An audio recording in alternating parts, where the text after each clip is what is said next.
Alors, vous avez certainement reconnu le décor, donc on est toujours en Espagne, Bezrat Hashem, en espérant pouvoir rentrer très bientôt à la maison.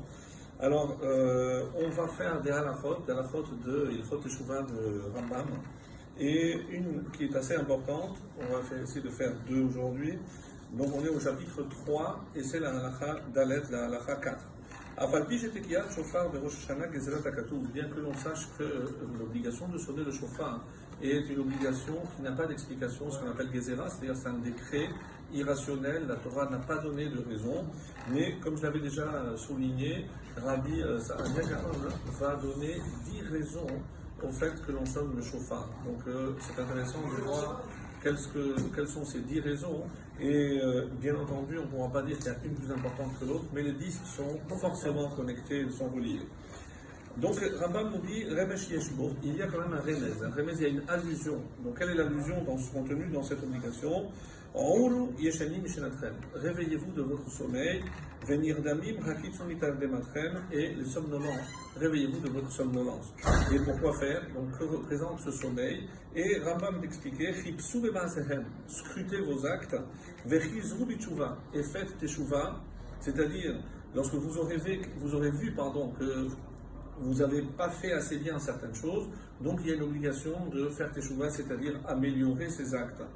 Il rajoute cette phrase extraordinaire, et souvenez-vous de votre Créateur. Donc à quoi fait allusion ici Rambam? Et certains veulent dire que c'est en allusion à ce que la Gemara dit. En effet, tout le monde sait que le contenu essentiel de la Amida de Moussaf de Rosh Hashanah contient 3 grands principes qui sont Malchuyot, donc proclamer Dieu roi, Zichronot, se souvenir de tout ce qu'il a fait à nos ancêtres, essentiellement au Sinaï, on a entendu le son du shofar, et shofarot, et avec quoi on doit faire tout ceci? Avec le shofar. Donc Zichru Borachem, c'est souvenez-vous de votre Créateur. Et alors, en se souvenant de notre Créateur, on se souvient également qu'on a une mission, on se souvient également qu'on a des comptes à rendre, et c'est évidemment la notion essentielle de Rosh Hashanah, savoir que, comme on l'a lu dans la paracha, Atem Nitzavim Hayom, vous vous tenez tous, et Hayom, disent nos maîtres, de quel jour tout le monde se tient devant Akadosh Baruch Hu, c'est évidemment le jour de Rosh Hashanah. Et c'est pour ça que donc c'est tellement important de faire un petit peu donc, ce rappel que le shofar nous aidera donc à atteindre. Et la halakha 5, lorsque on va peser littéralement les actions de l'homme, d'une part les positifs et négatifs, les avonot et les écouyot, les mérites et les fautes,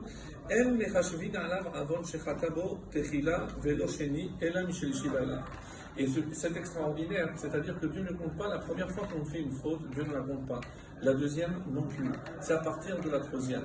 Donc c'est comme si Hachem nous donnait toujours une opportunité, le temps de faire teshuva. Donc on n'est pas sanctionné sur la première fois, ni la deuxième, c'est comme ça qu'il dit. Maintenant si on a retrouvé, donc si il a continué, il a persisté à faire des averot, alors et que ça va dépasser les mérites, à ce moment-là, on va associer les deux premiers. Donc, on a une chance inouïe ici, même lorsque on sait qu'on a mal fait quelque chose, et bien Hachem donne une opportunité extraordinaire. Donc, ces 2 premières fois ne vont pas être comptées lorsqu'on fera le bilan, la balance.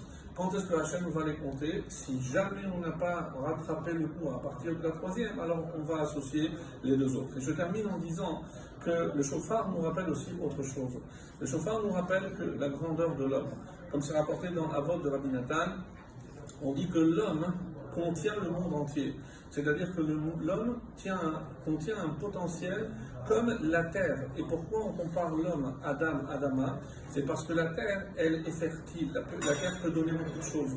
Mais il faut la travailler, il faut la labourer, il faut la semer. Mais quand on se donne de la peine, alors la terre peut donner de merveilleux fruits.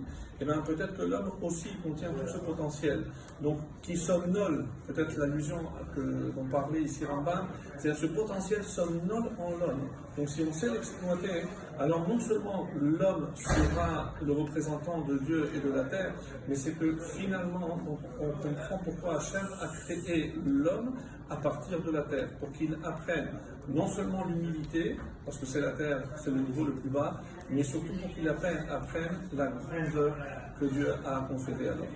Excellente journée à tous.